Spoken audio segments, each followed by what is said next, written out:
Coming up on Mountain News this morning, communities across our region face water pipe issues because of the Arctic blast last week. And as crews work hard to fix those issues, we face a plumber shortage, leaving households waiting for repairs.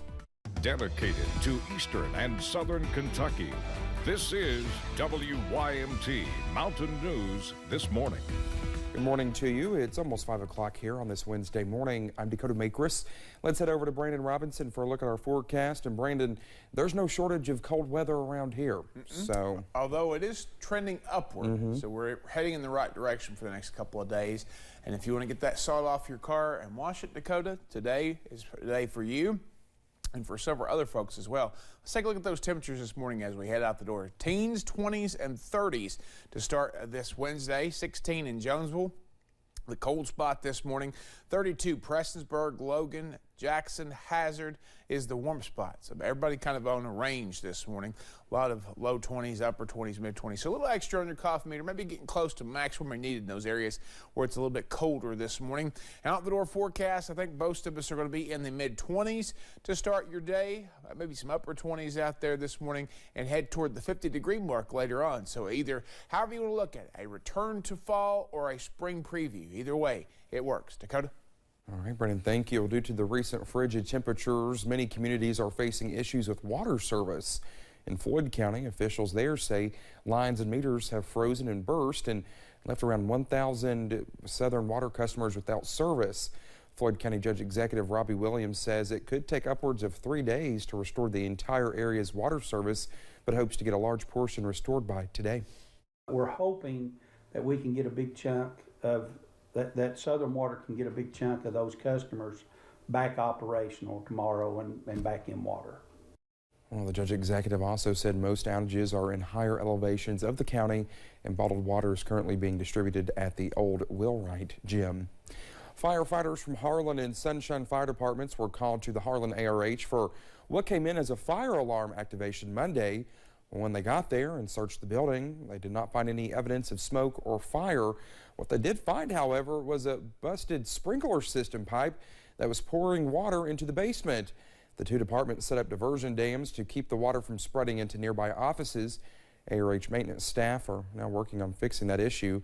No word if anything was seriously damaged. And the recent winter weather has caused several issues in communities outside of our region as well. That includes those working on campus at the University of Kentucky, where they are dealing with burst pipes and electrical problems impacting more than 24 facilities. Officials say they are hard at work, making sure the problems are solved before the beginning of the new semester. A grounds and facilities team was out in force last Friday to ensure the campus was as safe as possible. We prioritize what we have to do. We address health care in all clinic areas first. So we make sure that the hospitals are accessible, that all of our clinics are accessible.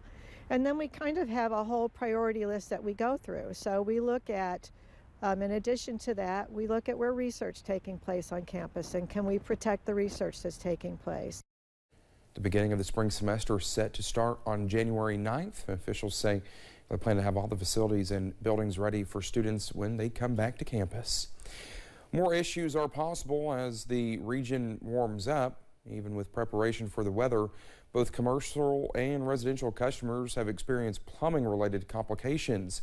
Some areas are seeing road closings and boil water advisories as repairs are being completed. However, many homes and businesses relying on private plumbers to take care of their repairs, well, they're still waiting. While dealing with the plumber shortage, crews are doing what they can to keep up with the emergencies. We've done our best to try to keep up, and we're fairly large size service company here in town with several vans on the road, and our phones were bombarded this weekend and still are being. We had some exuberant wait times, and we're doing our best to try to help everybody out. As everything starts to thaw, monitor your house for leaks that could indicate a burst pipe. If you do notice a leak or flooding, turn off your water and call a plumber immediately. Well, Governor Andy Beshear says he's heard of many people dealing with burst pipes following the Arctic freeze this past weekend. Well, the governor says all people still living in travel trailers following the flood are safe. He says some people had to be evacuated to a state park. And the governor's also thanking people for preparing ahead of time and staying off the roads during the winter storm. We can repair infrastructure. We can't replace lost people. So as we move into this new year, just be safe and know that the preparation that you made and that we made paid off. What the governor says, as the temperatures warm up, it's likely we could see more water pipe issues.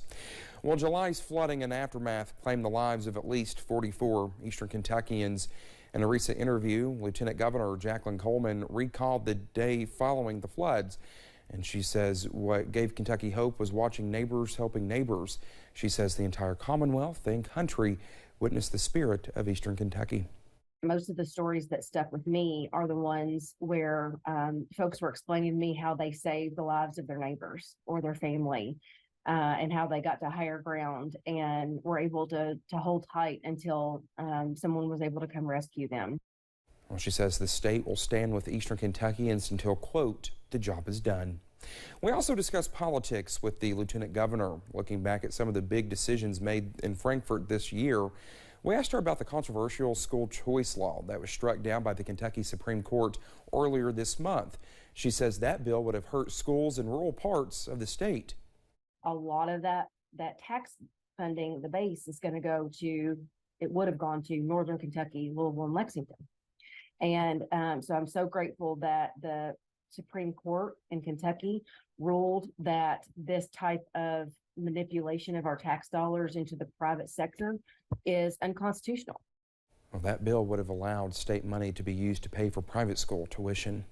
Well, thank you so much for getting your Wednesday morning started with us here on Mountain News this morning. When we come back, we take a look at some stunning footage of what the massive Arctic blast left behind up in Michigan. That's coming this morning.